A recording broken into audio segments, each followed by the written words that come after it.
د بنیاد حیثیت لرونکو اکابرینو مشرانو، السلام علیکم ورحمة الله وبرکاته. قدرمندو، نو خوشحاله پدې یو چې نن ستاسو غونډه کې بهترین اشخاص، کدرونه او د ټولنې او د جامعه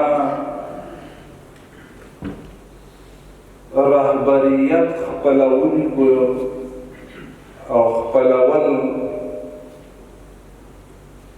او د تمام انسانیت دپاره عموما او بیا زمون مقدس هیوادوالو دپاره خصوصا د ضرورتمندو دپاره هغه دروازه د معذور، مظلوم، معیوب اشخاصو هغه آخري دروازه او فریاد هغه جای هم تاسو یاست. مسلمان اول په الله باندې عقیده لري، طمع لري، بیا په دوه قسم اشخاصو باندې دی یقین او باور لري.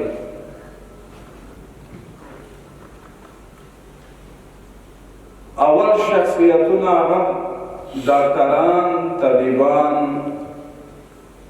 متخصصین په هر بخش کې سپیشلیستان او په دویم بخش کې علماء کرام. قدرمندو،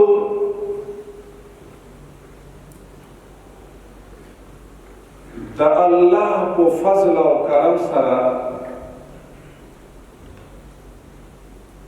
د ټولو نه زیات د الله په انعاماتو، د الله په فضل او کرم باندې چې موږ او تاسو رنګ استو،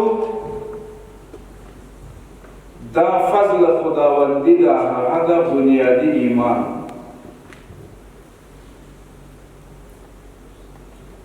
قرآن کریم کې الله فرمایي یا ایها الذین آمنوا اتقوا الله. په بل ځای کې الله فرمایي یا ایها الذین آمنوا ادخلوا فی السلم کافة.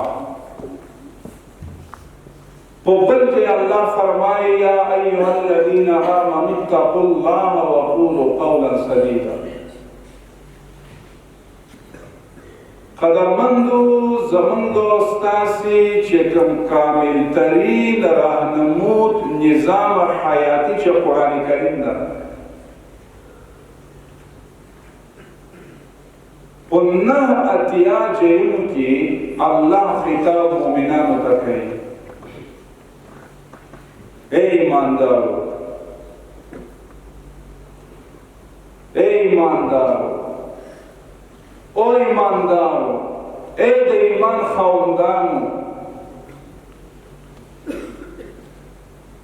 او د دغه ایمان نه وروسته الله فرمایي چې ایمان نه بعد تاسو انفرادي، اجتماعي، لازمي، متعدي چې کوم کردار وي، کړنه وي، گفتار وي، علاج وي، تعلم، دا د الله د نظام د چوکاټو کې دننه تاسو انجام کوي.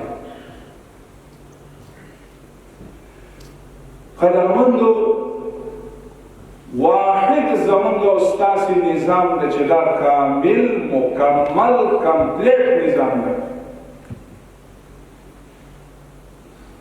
نور ادیان چې تاسو مطالعه کوئ، تاسو ښه دانشوران یې، متخصصین 100% حاکم هستند و عبور حاصل نمودند. خو اما یک مثل یک پرچه یک کاغذ واری، مثل سیم کارت واری. یک صفت است از طریق خداوند کریم. آن سیم کارت مقدس نامش ایمان است. جهان و کفری در بخش طبابت عبور یافتند و معلومات دارند و متخصصین هستند، خو اما بیمان هستند. خداوند کریم کسایی که ایمان نداشته باشند آن اشخاص را تشبیه به چارپایا و جناوران می‌دهند. اولئک کالانعام بل هم اضل.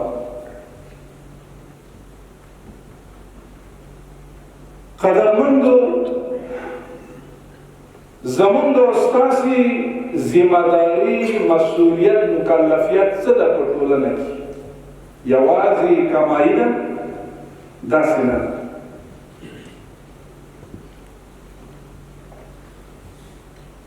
ما یو کتاب مطالعه کوو، یو انګلیس ته هغه نوشته کوي چې زما د ایمان او د مسلمان کېدو سبب څه ده چې زه اوس مؤمن یم.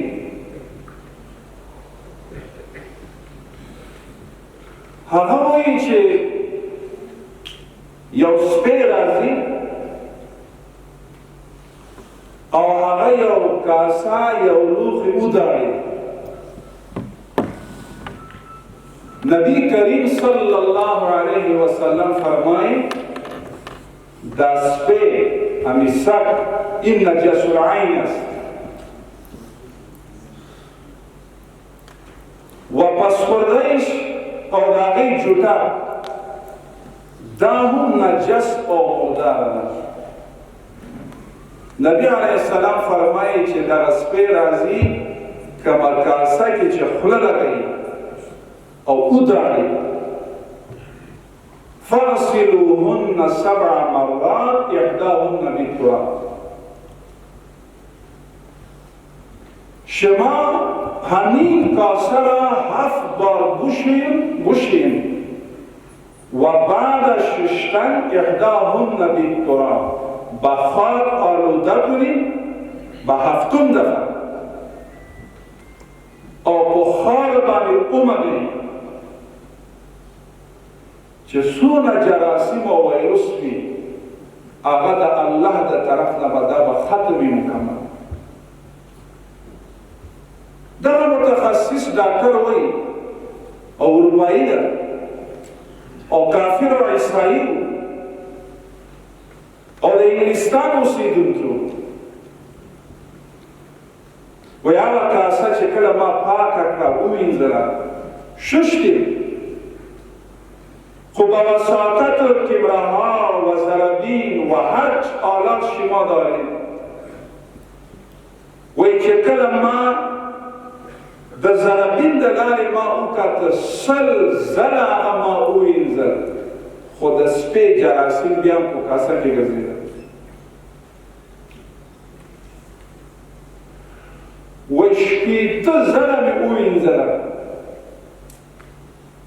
بیا مو چې ما وکړه بیا جراثیم نه وخته. وای ما یو کتاب کې لیدلی د مسلمانانو پیغمبر علیه السلام محمد صلی الله علیه وسلم دا حدیث ما په کتاب کې لیدلی او کتاب هم هغه ذکر کړی چې بهشت زیور جنتی کالی نبی علیہ السلام فرمایلی چې تاسو وکړه وینځئ او په وونځل په خاوره باندې ومنئ. وایي چې راځه په دې حدیث باندې عمل وکړه. وایي چې دغه طریقه مې چې خپل کړه د هغې نه بعد چې ما وکړه یوه ذره جراثیم په کاسه کې نه و زه پوه شم چې اسلام یو حق کامل مکمل دین دی او الهي دین دی. وایي دغه حدیث زما دپاره سبب د ایمان شو. وما ينطق عن الهوى إن هو إلا وحي يوحى. نبی علیہ السلام سربخود چیزا نگفتن، از من عند نفسه در ځان رسول الله څخه خبره نه کوي. قدرمندو یو بل حدیث مبارک کې راځي زما د عقیده ده او عبدالله ابن مبارک فرمایي رحمت الله تعالی علیه، تاسو به تاریخ کتلی، محدث مفسر مورخ تیر شوی. زمون سلسله د سند عبدالله ابن مبارک ته رسېږي رحمه الله. هغه فرمایي که په ټولنه کې درې طبقات اصلاح شو، دا ټوله ټولنه اصلاح کېږي. او جامعه چې تخریبیږي خرابیږي د درې طبقو د واسطه، هغه کې علما، معالجین او طبیبان او حاکمان وقت. که ټولنه اصلاح کېږي هم تاسې سبب یاست چې ته په کلینیک کې ناسي، که صحت عامه کې ناسي، که شفاخانه کې ناسي، که په وزارت کې ناسي، خپل د علم او د کسب نه ښه استفاده دې وکړه او یو مسلمان ته د خیر ورسوه او د ضرر نه دې هغې ته نجات ورکړه. المسلم من سلم المسلمون من لسان و ید. کامل مسلمان هغه مسلمان ده چې د زبان او د ژبې د لارې چې مسلمان ته به ضرر نه رسوي، ځکه دا د لیزر نه هم مضره ده. او د لاسونو د لارې به هم ضرر به نه رسوي، ځکه الله دا ژبه او دا لاسونه دا د فایدې ورکولو دپاره پیدا کړی، نه دې دپاره چې چاته ضرر ورسوي. نبی علیه السلام فرمایي چې کله یو انسان مسجد ته داخليږي قدم الرجل اليمنى على اليسرى، راسته پښه به مخکې کوي او چپه پښه به وروستو به ږدي داخل مسجد. او نبی علیه السلام فرمایي چې بیت الخلا ته داخليږي، تشناب ته داخليږي، بیا قدم الرجل اليسرى على اليمنى، بیا به چپه پښه به داخلوي. په دې باندې ستاسو غوندې دانشوران او علماء او محققین و ریسرچ او تحقیق کړي چې د نبی علیه السلام دغه حدیث کې حکمت او راز څه ده. او ستاسو راپور دا ده خو مسلمانان تحقیق نه کوي. زه ځان ته وایم مسلمانان پردو ته ناست خو اغیار تحقیق کوي د مسلمانانو د نبی علیه السلام په احادیث.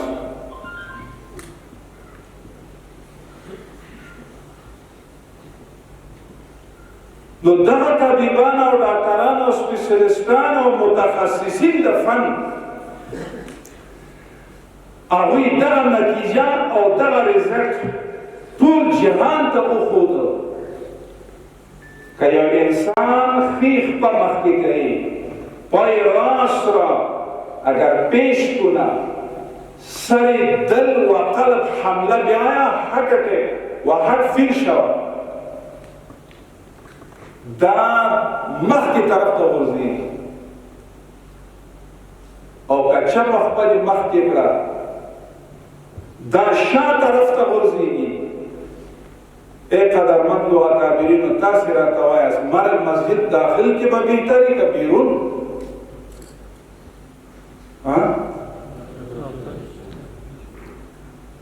او که چپه خپلې مخکې کړه نو انسان باندې حمله په دماغ او په قلب راشي دې په ځای چې مخکې وغورځېږي نو شا طرف ته غورځېږي نو تشناب کې مرګ تشناب کې بهتره ده که تشناب نه بیرون این سعادت بزور و بازو نیست تا نبخشن خدای بخشنده قدرمندو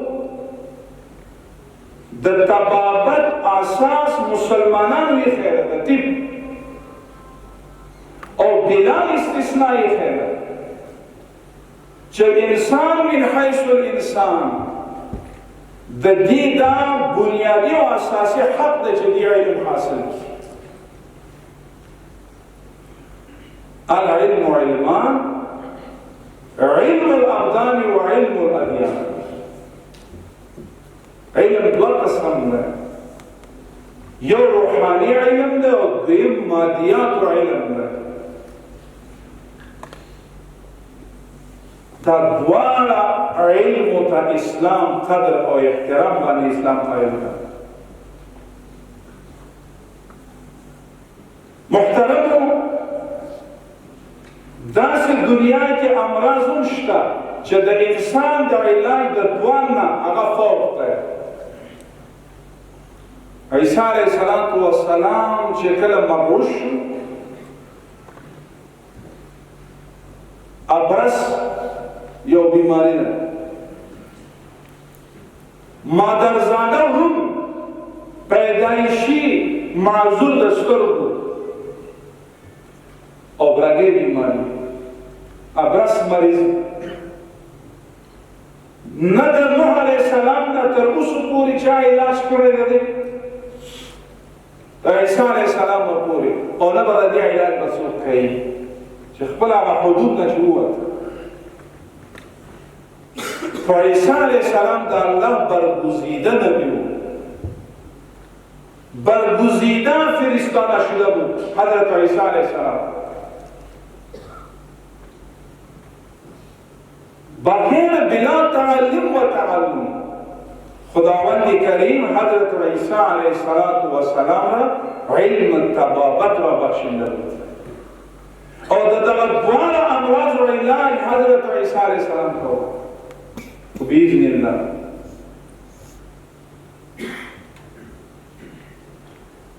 نبی علیه السلام فرمایي لكل داء دواء د هر مرض خالق الله ده او د دې دوايي خالق هم الله سبحانه وتعالى خدای فرمونه او استعمالول طریقه کار د پاره تاسو الله اتفاق کړی خو قدرمندو یو عالم د چې هغه محدث وي او په منبر باندې سره منبر صدای حق را بلند میکنه خو عمل او تقوا نداشته باشه خدا نخواسته اون نافرمان خداوند کریم است و کدام متخصصین و دکترها و از کمال سوء استفاده میکنند از همین خداوند کریم خفه خواهد شد کل دست کرد خو راځئ اوس سوچ وکړو چې زموږ ستاسې دا خلقیت چې شوی د دې هغه اساسي حکمت څه ده آیا دا ده چې زه به یو پوهنتون کې به داخله به والم طب پوهنتون کې میډیکل په بخش کې وي که سرټیفیکټ په بخش کې وي که هر وي بس ما کمال حاصله کړه سندونه او ډیګریانې راسره شته خپل هیواد خدمت نه کوم زه به د هیواد نه ځم خارج ته زما قدرمن مشره که اوس الله رانه پوښتنه ونه کړي الله حاضر د الله قیامت په ورځ به کوي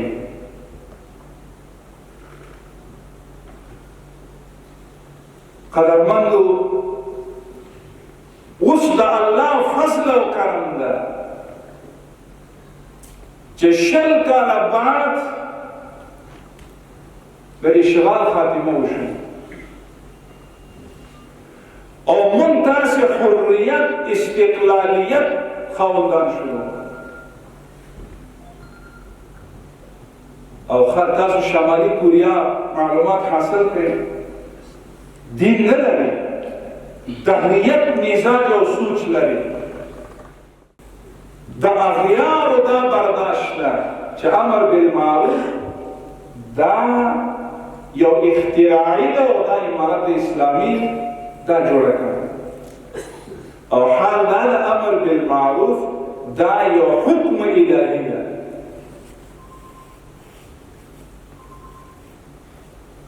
ای قدرمندو،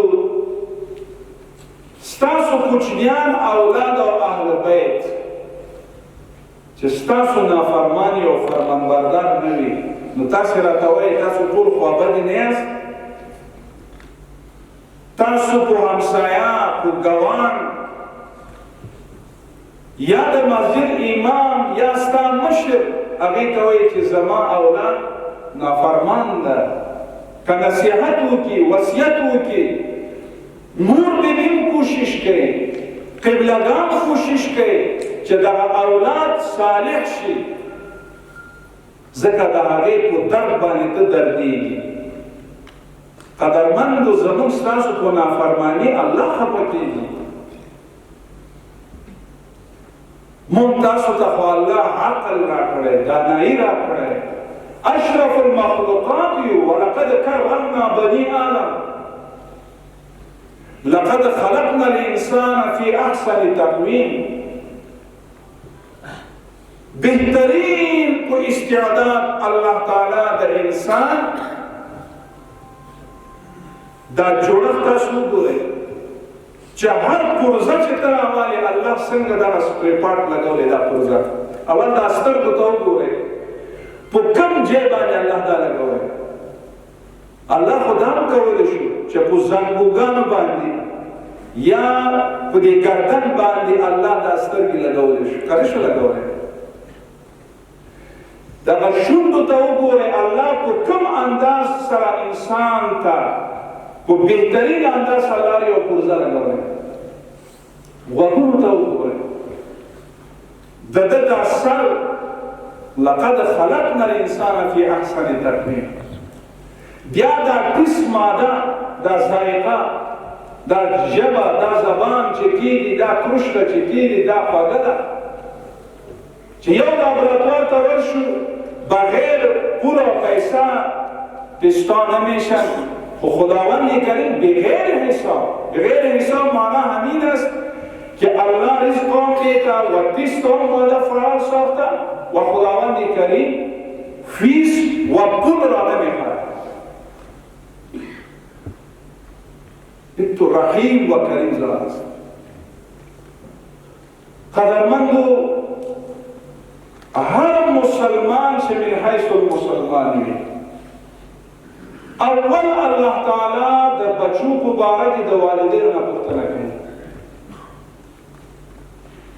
نو امر بالمعروف نهی عن المنکر دا په والدینو باندې واجب دی چې خپل اولادو ته ښه تربیت ورکړي.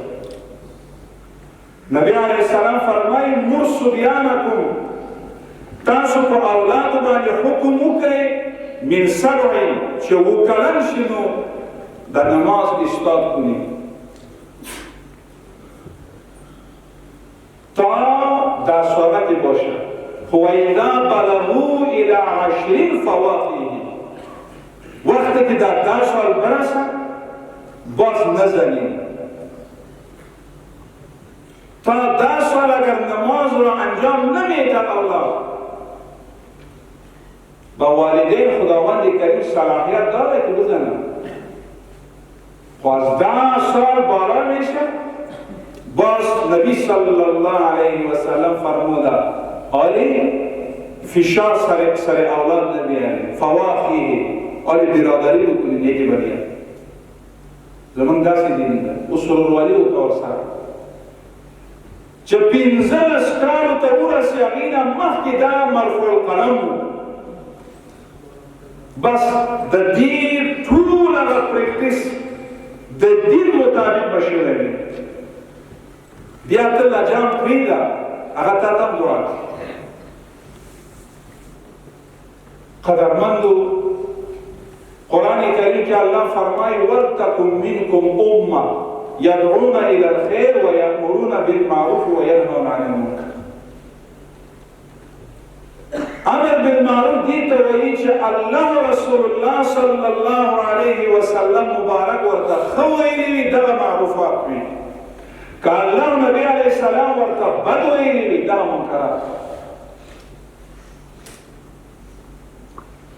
اوس مطالعه تاسو وکړئ چې د نبی علیه السلام سیرت څه و، د پیغمبر علیه السلام د بیبیانو ششتن او رفتن او گفتار څه ازواج مطهراتو دا شیوه او صفت پیدا کول هغه موږ دپاره مقتدا ګرځي.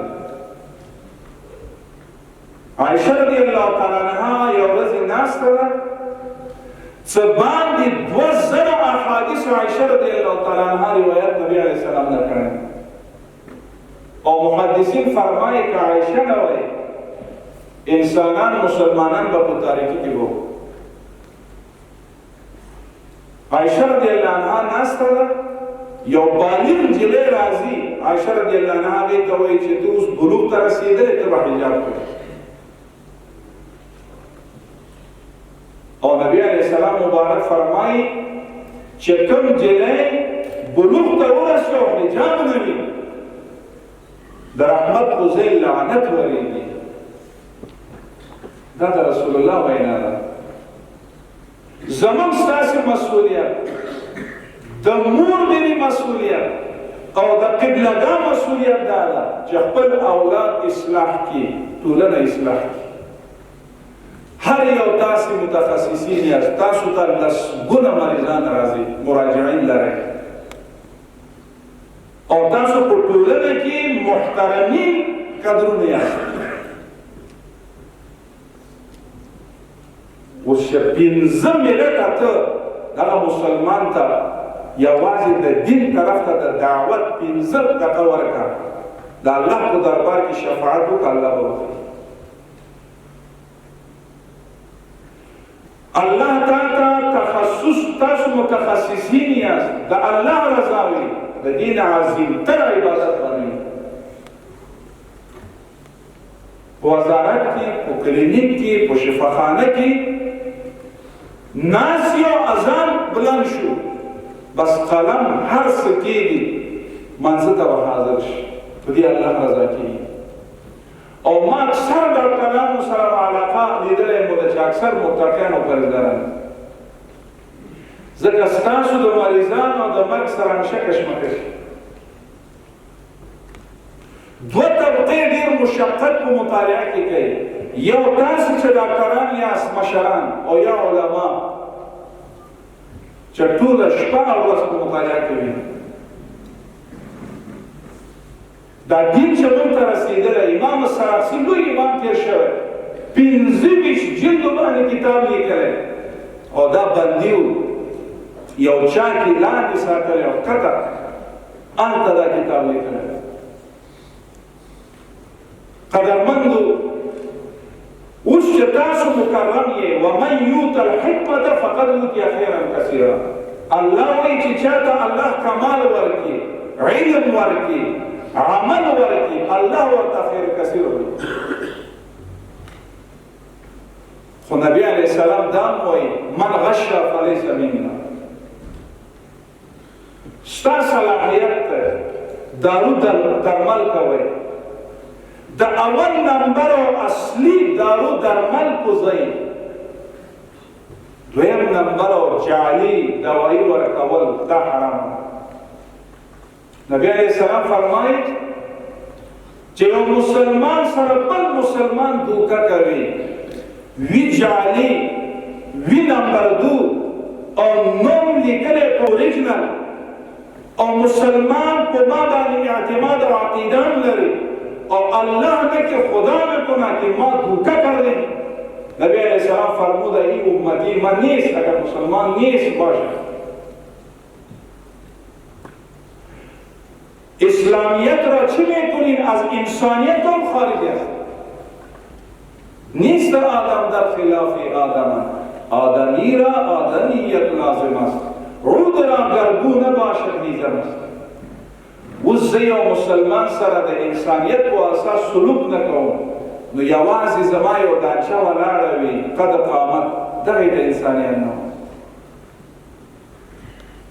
انسان د اخلاق یو نمونه ده د اخلاص او د صمیمیت یحب لاخیه ما یحب لنفسه نبی علیه السلام فرمایي چې ته ځان لپاره اصلي دوایي غواړې بهترین علم غواړي تقاضا لري خو مسلمان لپاره هم هکذا وکړه چې نه نبی کریم علیه السلام دست مبارک را داخل کرد بالا خشک و پایان تر و صدای خشک میشد تجار صدا میکرد که خشک دانه است خشک گندم است رسول الله فرمود من غش فلیس منه میگن یک چیز او وی بل شي نو لہذا قدرمندو تاسې د دغه نظام سره همکاري وکړئ موږ ستاسو خدام یو او زموږ وظیفه دا ده او دا مو مسؤلیت ده په صحیح توګه په سمه لهجه د اسلامي نظام ښه ترجماني وکړو په استدلال وکړو په دلایلو وکړو په اخلاقو وکړو ښه برخورد وکړو ولس او ملت سره داسې نه چې سبب د نفرت او ستاسې وظیفه دا ده چې د الله او الله رسول چې څه ویلي په هغې باندې موږ لبیک ووایو داسې به نه وایي چې دا په عمارت اسلامي یا په اصطلاح دین طالبان قدرمندو مونږه په پیړو مسلمانان مونږ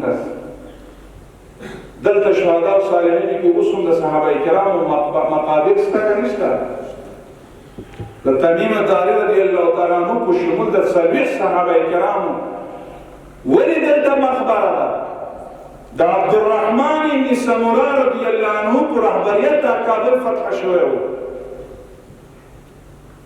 او دا شل کاله مونږ د اسلامي نظام د تطبیق او د پیاده دپاره جدوجهد کړی او اغیارو کوشش دا کړی کله مونږ معرفي کړی چې یا توریستا هستن میگن افراطی هستن به هر لقب دادن خو کم افراطیت په یهودیت او په عیساییت کې ده اوس او په یهودیانو کې ده زموږ ستاسې دین خو معتدل ده وجعلناکم امة وسطا لتكونوا شهداء على الناس هر څه بېلاس برابر ده افراط تفریط نشته زه به تاسو ته یو مثال پیش کړم زموږ ستاسو دا عقیده ده چې نبي علیه السلام چې څنګه برحق د الله نبي ده عیسی علیه السلام هم د الله نبي ده دا عقیده شته زموږ موسی علیه السلام هم د الله نبي ده تورات هم د الله د طرف نه و انجیل هم کتاب آسماني و زبور هم هکذا و خو نبي علیه السلام چې راغی انا نبی الله نبی بعدی وبعد الخلفاء من خاتم النبیین هستم و بعد از من دیگر انبیا نمیه آخری من مبعوث شدم اوس من اقرار د نبوت د عیسی علیه السلام هم کوو خو نبوت نبی برحق خو دین منسوخ ده موسی علیه السلام برحق نبی و خو دین منسوخ ده خو نبی علیه السلام خاتم النبیین ده قرآن زمون نظام حیاتی ده خو چې یهودیانو ته وایي هغه نه قرآن مني او نه نبی علیه السلام مني تاسې راته وایاست چې کوم انکاري وي او منکر وي هغه افراطي وي او چې څوک اقرار کوي هغه افراطي نه وي مونږ اقرار کوو مونږ اقرار کنندگان یو مونږ تاسې خو لهذا قدرمندو تاسو دا سوچ مه کوئ چې ما ته به وزیر صاحب معین صاحب رئیس صاحب امیر صاحب مدیر صاحب به راته وایي چې مونځ کوه امر بالمعروف کوه هر مسلمان وظیفه دا ده چې امر بالمعروف او نهي عن المنکر او ان شاء الله تعالی زمون ستاسو دغه الله سره به وعده او کوم زمون مشران او ډاکټران مربوطه چې څوک وي اړوند ادارې هغې ته به هم اصلاحي خبرې به کوي او زما دا یقین ده دلته دشمن نظامی حمله یوازې نه وکړې فزیکي حمله هم کړې او فزیکي حمله یوازې نه وکړې فکري حمله هم کړې تاسو ته بهتره معلومه ده دلته عیسایانو ځان دپاره یو مدرسه بنیاد ایښی چې کوم زمون بچیان هلته به ته هفته کې 2 درسونه یې ورکول او هغې ته د درس په مقابله کې ډالر هم ورکول د نظریه زموږ ستاسو مفکوره یو جامع فکر ده چاته به اجازه ورنکړو چې زموږ عقیده زموږ نظریه زموږ دین او اسلام چې څوک تخریب کړي هیڅ چاته اجازه نه ورکړو کوشش دا کوو چې اسلام او د دین ښه ترجماني وکړو تاسو د هندوانو سلکانو ته وګورئ هغه سلکان هم په دې د سر یک چیزه میمانه دیدین نه هر ادیان په خپل باطل دین باندې مضبوط ولاړ دي خو متاسفانه مسلمانان د کې کمزوري وي او زمونږ دا مسؤلیت ده چې ټولنه یې جوړ کړو د دین ښه ترجماني وکړو د قرآن ښه ترجماني وکړو د صحابه کرامو کوم کردار چې نو لهذا په دغه وجه کابل ښار دا پر نفوس ښار ده نو کوشش وکړو کله د الله د قرآن حکم د پیاده کولو دپاره نظام اسلامی او اسلامی امارت صدا بلند کړي نو اغیار او دشمن تبلیغاتو کو سر شي دا جبر ده دا زبردستی ده دا د بشریت پیمانی ده قدرمندو مون وایو زمون خویندې زمون میندې هغه مستور او محجوب باعزته دې وګرځي نردی چې د بدخشان او تر فاریاب او تر هرات او تر کندهار او تر ننګرهار او تر پکتیا او خوست ته پورې زما خور ته د څوک په بدو سترګو دې وګوري لله الحمد تاسو ته به پته لګېدلی وایي زما خور ته کوم عزت اسلام ورکړی داسې عزت یو ادیان هم نه دی ورکړی اوس دا چې کوم بشر حقوق علمبردار چې ځان ته وایي یهودیان نبی علیه السلام د مبعوثیت نه مخکې دوی خپل لوڼې دا ژوندی ښخولی دوی به اوس مونږ ته حقوق بشر نو لهذا زمون میندې دې کوشش دا وکړي چې کمر بسته کړي زموږ وروڼه هم چې امر بالمعروف په ټولو باندې واجب او فرض ده په ټولو زموږ په ځوانانو باندې هم نو من کوشش دا کوو خارجانو ته مونږ ویلي تقریبا 19 سفیران وی امر بالمعروف خلاصه تشریح کا قدرمند امر بالمعروف دی ته وایي چې جرایم ختم شي رشوت ختم مخدره مواد ختم قتل ختم اختطافیت ختم اخوت برادری فضا فعال حجاب مستور سیرت صورت برابر چې کله الله رضا شي رحمت دې ته وایي امر بالمعروف دا کم نړۍ کې داسې کفري نړۍ ده چې هغه نه غواړي ټول یې غواړي نو لهذا دا یو داسې نه ده امر بالمعروف چې اسلامي امارت ایجاد کړی وي قدرمند دا حکم خداوندي او حکم الهي ده کنتم خیر امه الله تاسې مسلمانان بهترین امت یاست د بهترین او چیده شده امت سبب سره تأمرون بالمعروف و تنهون عن المنکر بدو ته بد وایه او ښه اعمالو ته صحیح وایه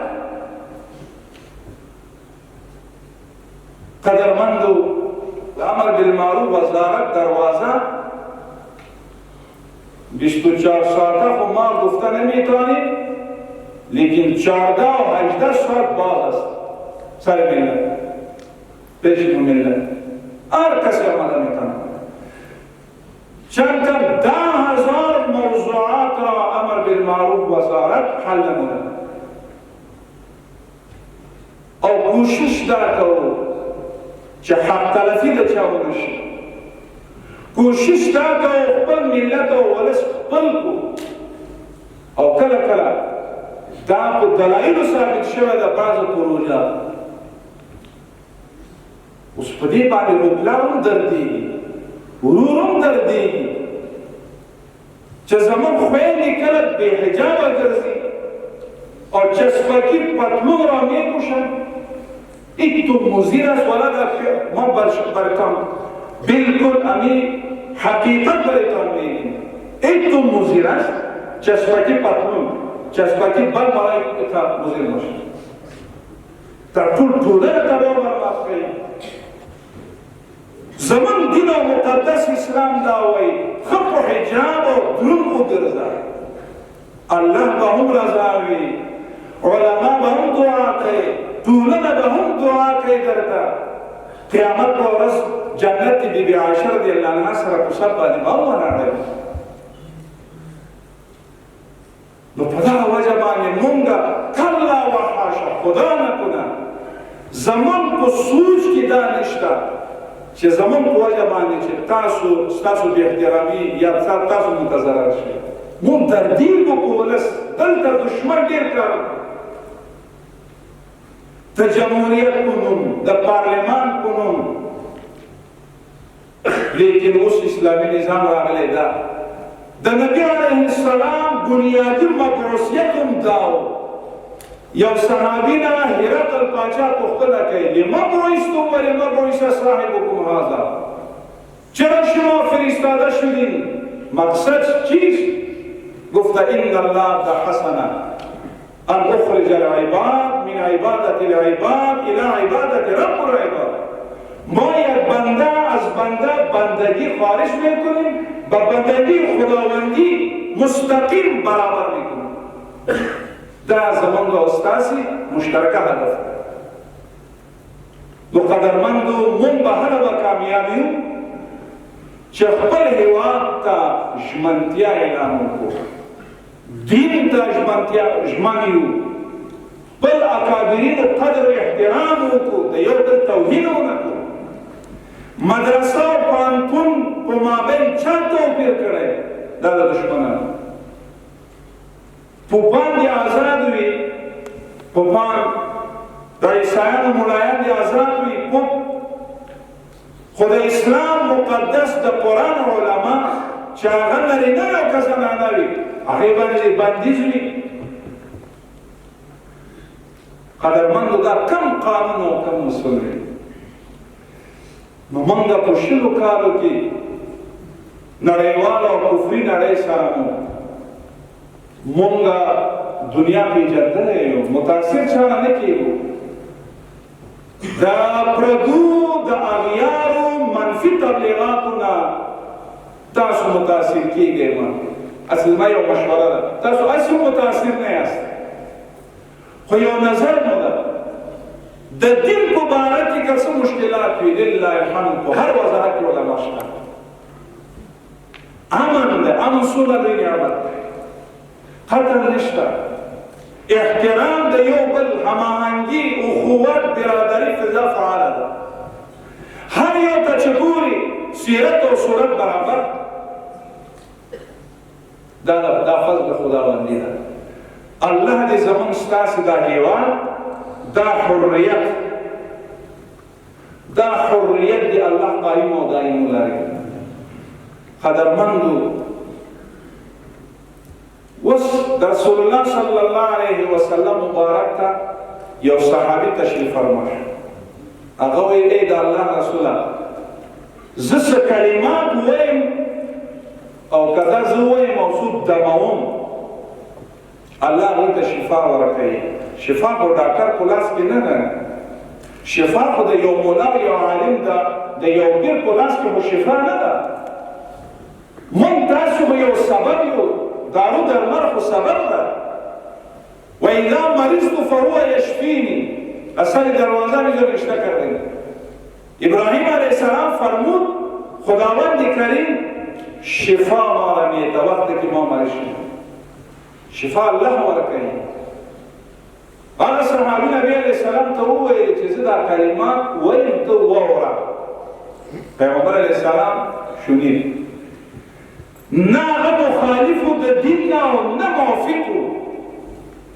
نبی علیہ السلام ورته وایي دا کلمات ووایه، خیر الناس من ينفع الناس. بهترین انسان هغه انسانان چې خیر رسوي چاته په هر لحاظ سره. او قرآن کریم کې الله فرمایي ان الانسان خلق هلوعا اذا مسه الشر جزوعا واذا مسه الخير منوعا. انسان یو حارس او جذباتی ده، که منصب همي وحده همي و پول او پیسه هم وي، خدا ناخواسته دنه الله بیا یېري. او چې کله دته لږ درد راشي نو بیا دی وایي چې یا خدایه، نه همیشه که موږ په صحت کې یو او که په غربت کې یو، که په غنا کې یو، که په ځواني کې یو او که په پیرۍ کې یو، زموږ ستاسې تعلق الله سره ده. دغې ته عمل صالحات وایي. وعامل الصالحات وعامل الصالحات. عمل الصالحات دې ته وایي که دفتر کې ناسي تعلق الله سره، که په بازار کې وي تعلق الله سره، که په مساجدو کې وي تعلق الله سره، که په کور کې وي تعلق الله سره. دغې ته وایي عمل الصالحات. داسې نه چې امتیاز د حلال او حرام نه کوو یو مسلمانان، نه، د ایمان تقاضا دا ده چې د حلال او د حرمت باید تمیز وکړو. اته نیمې بجې حاضرین، ځکه 5 منټه وروسته راشم نو دا بیا الله مانه پوښتنه کوي. که زه خپل په وظیفه کې کسالت او سستي وکړم، که خپل شعبه خبر نه وي، الله خبره ده. علیم بذات الصدور ده. قدرمند عمر فاروق رضی الله تعالی عنه د شپې ګشت کوو. یو ورځ داسې ګشت کوو، از داخل خانه یک صدا بلند شد. مادرش به دخترش میگه که بمی شیر او بنداز. حضرت عمر فرستاد و شب بود، نیم شب.